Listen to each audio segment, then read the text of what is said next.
Innal hamdalillah nahmaduhu wa nasta'inuhu wa nastaghfiruh wa na'udzu billahi min shururi anfusina wa sayyiati a'malina. Man yahdihillahu fala mudilla lahu wa man yudlil falan tajida lahu waliyyan mursyida. Asyhadu an la ilaha illallah wahdahu la syarika lah wa asyhadu anna Muhammadan abduhu wa rasuluhu la nabiyya wa la rasulahu ba'dah. Ya ayyuhalladzina amanu taqullaha haqqa tuqatih wa la tamutunna illa wa antum muslimun. Ya ayyuhan nasu taqu rabbakumul ladzi khalaqakum min nafsin wahidah wa khalaqa minha zawjaha wa batha minhuma rijalan katsiran wa nisaa'a wattaqullaha alladzi tasaaluna bihi wal arham innallaha kana 'alaikum raqiba. Ya ayyuhalladzina amanu taqullaha wa qulu qawlan sadida yuslih lakum a'malakum wa yaghfir lakum dhunubakum wa may yuti'illaha wa rasulahu faqad faza fawzan 'azima. Fa inna ahsanal hadithi kitabullah wa khairal huda Muhammadin sallallahu alaihi wasallam wa syarrul umuri muhdatsatuha wa kullu muhdatsatin bid'ah wa kullu bid'atin dhalalah wa kullu dhalalatin finnar. Ma'asyiral muslimin rahimani Allah wa iyyakum. Alhamdulillah, puji dan syukur senantiasa kita panjatkan kehadiran Allah tabaraka wa taala yang telah melimpahkan nikmat dan karunia-Nya kepada kita. Salah satu di antara kenikmatan yang masih Allah berikan kepada kita ialah di mana Allah Subhanahu wa taala masih memilih kita untuk menjadi salah seorang di antara sekian banyak hamba Allah yang diperkenankan oleh Allah Subhanahu wa taala untuk hadir di tempat ini, datang ke rumah Allah, bersimpu di hadapannya dalam rangka melaksanakan ketaatan kepadanya, melaksanakan kewajiban kita sebagai seorang hamba, memenuhi hak Allah Subhanahu wa taala selaku pencipta, dan mempersiapkan bekal demi kehidupan setelah kematian nanti. Di tengah yang lain mungkin di antara hamba-hamba Allah sibuk dengan kehidupan dunianya, namun saat ini kita hadir, kita datang ke rumah Allah, dan ini kenikmatan yang harusnya kita syukuri dan jangan sampai kita kufur. Salawat teriring salam tidak lupa kita mohonkan semoga senantiasa Allah limpah dan karuniakan kepada Nabi kita Muhammad sallallahu alaihi wasallam beserta keluarga dan para sahabatnya. Kaum muslimin yang dirahmati Allah Subhanahu wa taala, dan yang sama-sama kita mengharapkan ridha Allah Subhanahu wa taala. Di kesempatan yang mulia ini, khatib akan menyampaikan khutbah dengan tema dosa yang diremehkan. Kaum muslimin yang dirahmati Allah dan yang sama-sama kita mengharapkan ridha Allah, ketahuilah bahwa di antara dosa-dosa ada di antaranya dosa yang sering kali diremehkan, dianggap enteng, padahal dosa ini merupakan penentu baik buruknya amal kita, penentu baik buruknya nasib kita, baik di kehidupan dunia, terlebih lagi di akhirat nanti. Namun sayangnya banyak di antara kaum muslimin yang meremehkan, menyepelekan, memandang rendah, dan bahkan tidak menitik beratkan. Apa di antara dosa yang sering kali diremehkan? Di antara dosa yang dipandang remeh, yang sering kali diremehkan, ialah meninggalkan menuntut ilmu syar'i. Kaum muslimin yang berbahagia, ketahuilah menuntut ilmu syar'i, mempelajari ilmu agama merupakan kewajiban yang Allah wajibkan atas tiap-tiap orang Islam. Hal ini sebagaimana yang ditegaskan Rasulullah sallallahu alaihi wasallam, diriwayatkan dalam hadis yang sahih riwayat Imam Ibnu Majah, di mana Rasulullah sallallahu alaihi wasallam bersabda, "Utlubul ilmi fariidatan ala kulli muslim." Menuntut ilmu merupakan kewajiban yang Allah wajibkan atas tiap-tiap muslim, baik laki-laki maupun perempuan. Pada saat kita mendengar kata wajib, mungkin tidak asing lagi dari telinga kita. Makna wajib sebagaimana yang kita ketahui, definisi wajib yang diartikan ulama-ulama fikih sederhananya adalah apabila dikerjakan akan mendapatkan pahala, dan apabila ditinggalkan maka pelakunya akan berdosa. Dan ketahuilah menuntut ilmu merupakan kewajiban yang Allah wajibkan. Andai kata kita tinggalkan, andai kata tidak kita kerjakan, andai kata kita sepelekan, maka pelakunya berdosa di hadapan Allah Subhanahu wa ta'ala. Dan ketika seorang muslim tidak memiliki pengetahuan terhadap agamanya sendiri, bagaimana ia hendak melaksanakan kewajiban demi kewajiban yang Allah wajibkan? Bagaimana seorang muslim hendak melaksanakan firman Allah, di mana Allah Subhanahu wa ta'ala berfirman dalam Quran surah At-Tahrim, "Ya ayyuhalladzina amanu qu anfusakum wa ahlikum nara." Wahai orang-orang yang beriman, jagalah, peliharalah dirimu dan keluargamu dari api neraka. Bagaimana kita hendak menjaga diri kita, melindungi keluarga kita dari ancaman api neraka yang Allah tetapkan? Andai kata kita tidak tahu ilmunya, harus menjaga dari apa? Bagaimana cara menjaganya? Andai kata tidak ada ilmu, tidak akan mampu melaksanakan perintah ini. Bagaimana kita hendak melaksanakan kewajiban kita sebagai seorang hamba, andai kata kita tidak tahu bagaimana cara melaksanakannya? Dan perlu kita ketahui, Allah Subhanahu wa ta'ala menegaskan, "Fas'alu ahla dzikri in kuntum la ta'lamun." Bertanyalah kepada ahli ilmu, bertanyalah kepada yang tahu, andai kata kalian tidak tahu. Dan ketahuilah kaum muslimin sekalian, tidak semua orang yang sholat sukses dalam sholatnya. Tidak semua orang yang sholat diterima amal ibadah sholatnya. Tidak semua orang yang berpuasa diterima puasanya. Tidak semua orang yang berzakat diterima zakatnya. Dan tidak semua orang yang berhaji dan umrah diterima haji dan umrahnya. Hal ini sebagaimana yang ditegaskan Rasulullah, diriwayatkan dalam sebuah hadis hasan riwayat Imam Al-Asbahani, di mana Rasulullah sallallahu alaihi wasallam bersabda, "Innar rajula la yusalli sittina sanah wa ma tuqbalu lahu salatan wa la'allahu yutimma ruku'an wa la yutimma sujudan wa yutimma sujudan wa la yutimma ruku'an." Kaum muslimin, Rasulullah sallallahu alaihi wasallam bersabda, "Innar rajula," ada di antara hamba Allah Subhanahu wa ta'ala, "la yusalli sittina sanah," yang ia mendirikan salat, tapi salatnya satu pun tidak ada yang diterima oleh Allah Subhanahu wa ta'ala. Berapa lama salatnya tidak diterima oleh Allah? Seharikah? Seminggukah? Sebulankah? Setahunkah? Tidak. 60 tahun salatnya tidak diterima oleh Allah Subhanahu wa ta'ala. 60 tahun bukan waktu yang singkat. Bahkan kita saja belum mampu mencapai umur 60 tahun.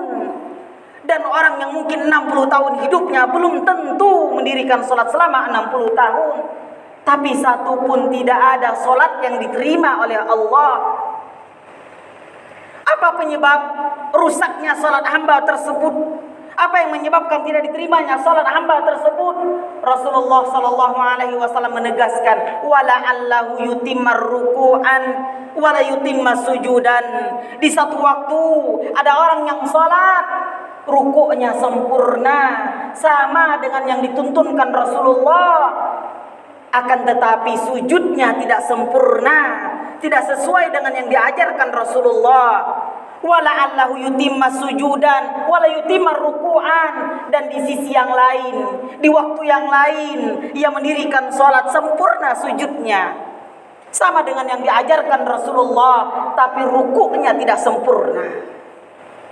Kaum muslimin yang dirahmati Allah, ada sebuah pertanyaan yang hendaknya kita ajukan kepada diri kita. Bagaimana sebenarnya ruku yang dituntunkan Rasulullah? Bagaimana sebenarnya sujud yang dituntunkan Rasulullah? Bagaimana melaksanakan sholat yang benar yang Allah kehendaki? Andai kata kita tidak tahu ilmunya, maka tidak akan mungkin terwujud ibadah yang benar sebagaimana yang diisyaratkan oleh Allah.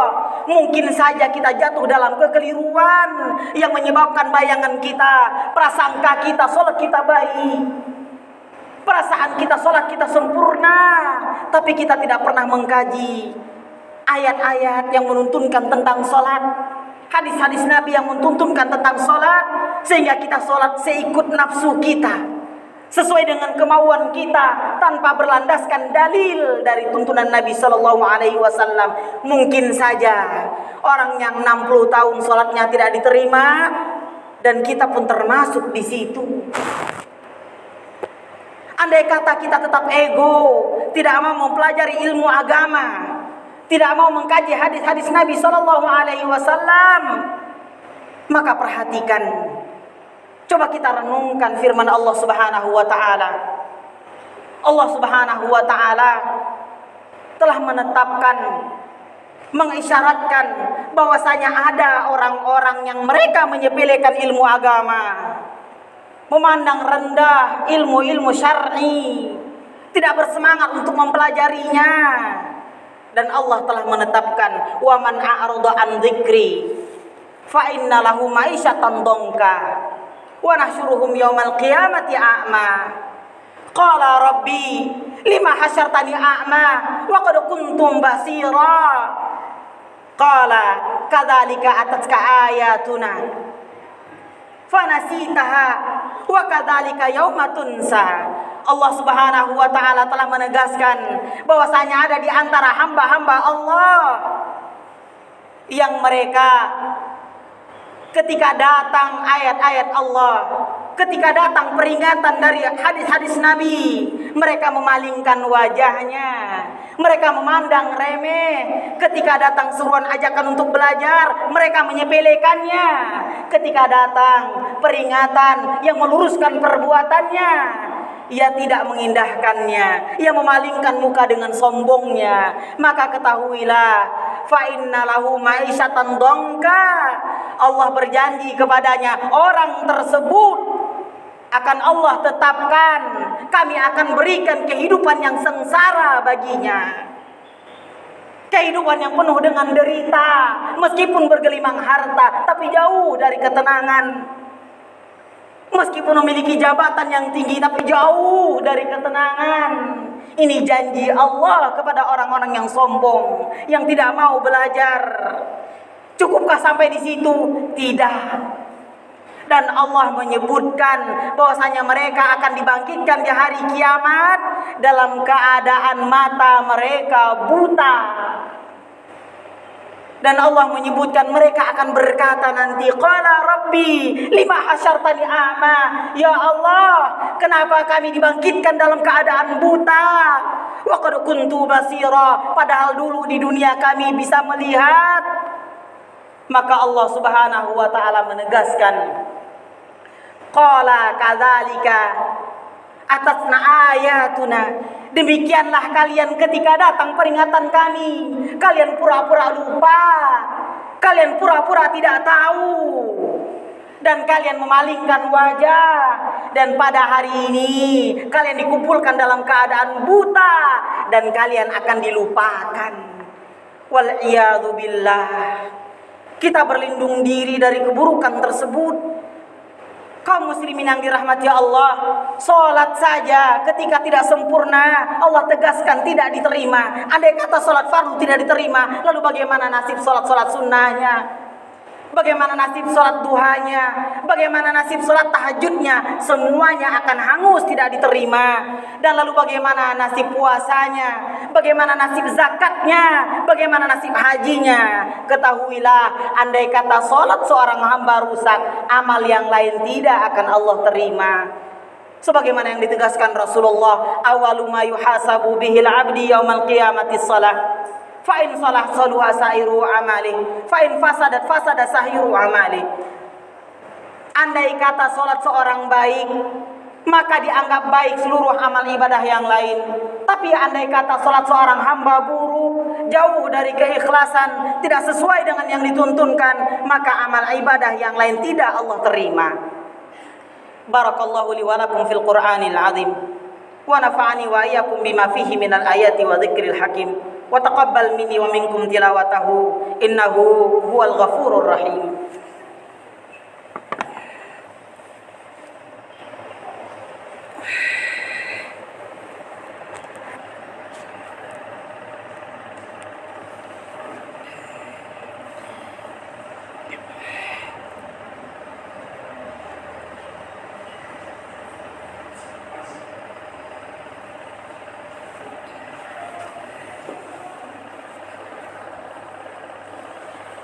Alhamdulillahi rabbil alamin wal 'aqibatu lil muttaqin wala 'udwana illa 'alal zalimin. Asyhadu an la ilaha illallah wahdahu la syarika lah, lahul mulku wa lahul hamdu wa huwa 'ala kulli syai'in qadir. Wa asyhadu anna Muhammadan abduhu wa rasuluh ba'athahu bil huda wa dinil haqq liyuzhirahu 'alad dini kulli walau karihal musyrikun. Faballaghar risalah wa addal amanah wa nasahhal ummah wa jahada fillahi haqqa jihadih wa tarakana ala bahjatil baydai lailaha kanahariha la yazighu anha illa halik. Allahumma salli wa sallim ala abdika wa rasulika nabiyyina Muhammadin sallallahu alaihi wasallam wa ala alihi wa ashabihi wa man tabi'ahum bi ihsanin ila yaumil qiyamah. Kaum muslimin yang dirahmati Allah, dan yang sama-sama kita mengharapkan ridha Allah Subhanahu wa taala. Di khutbah yang pertama, kita telah sama-sama mengetahui bahwasanya belajar ilmu agama, mempelajari ilmu-ilmu syar'i merupakan kewajiban. Dan kewajiban ini sebagai penentu amal ibadah yang lain. Tidak akan mungkin kita beribadah dengan benar andai kata tanpa landasan ilmu. Orang yang beribadah tanpa landasan ilmu, tanpa ada tuntunan dari Allah dan Rasulnya, dari Al-Quran dan Sunnah, maka akan tertolak amalnya. Rasulullah SAW menegaskan, man amila amalan laisa alaihi amruna fahuwa raddun. Barang siapa yang melakukan suatu amal ibadah yang mana tidak pernah kami tuntunkan, beda dengan yang kami ajarkan, kata Rasulullah, fahuwa raddun. Di akhirat nanti Allah tidak akan terima amal ibadah tersebut. Dan di penghujung khutbah ini, mari kita menundukkan hati kita, bermunajat kepada Allah. Semoga Allah Subhanahu wa taala membimbing kita untuk terus belajar, dan Allah menepis rasa kesombongan, rasa gengsi kita. Karena kesombongan dan gengsi tidak akan mampu membentengi kita dari jilatan api neraka. Kerendahan, ketundukan, ketawaduan untuk belajar demi keselamatan dan kebahagiaan kita, baik dunia terlebih lagi di akhirat nanti. Allahumma ighfir lil muslimina wal muslimat wal mu'minina wal mu'minat al ahya'i minhum wal amwat innaka sami'un qaribun mujibud da'wat ya qadiyal hajat. Allahumma arinal haqqa haqqan warzuqna ittiba'ah wa arinal batila batila warzuqna ijtinabah. Allahumma inna nas'aluka ridhaka wal jannah wa na'udzu bika min syakhatika wan nar. Allahumma ighfir lana dhunubana wa liwalidina warhamhuma kama rabbawna shighara. Allahumma rabbana hab lana min azwajina wa dhurriyyatina qurrata a'yun waj'alna lil muttaqina imama. Allahumma inna nas'aluka ilman nafi'an wa rizqan thayyiban wa amalan mutaqabbalan. Allahumma inna nas'aluka ilman nafi'an wa rizqan wasi'an wa shifaan min kulli da'in. Rabbana atina fid dunya hasanah wa fil akhirati hasanah wa qina adzaban nar. Ibadallah, innallaha ya'murukum bil 'adli wal ihsan wa ita'idil qurba wa yanha 'anil fahsya'i wal munkari wal baghi ya'idukum la'allakum tadhakkarun. Subhanakallahumma wa bihamdika asyhadu an la ilaha illa anta astaghfiruka wa atubu ilaik. Aqimus shalah.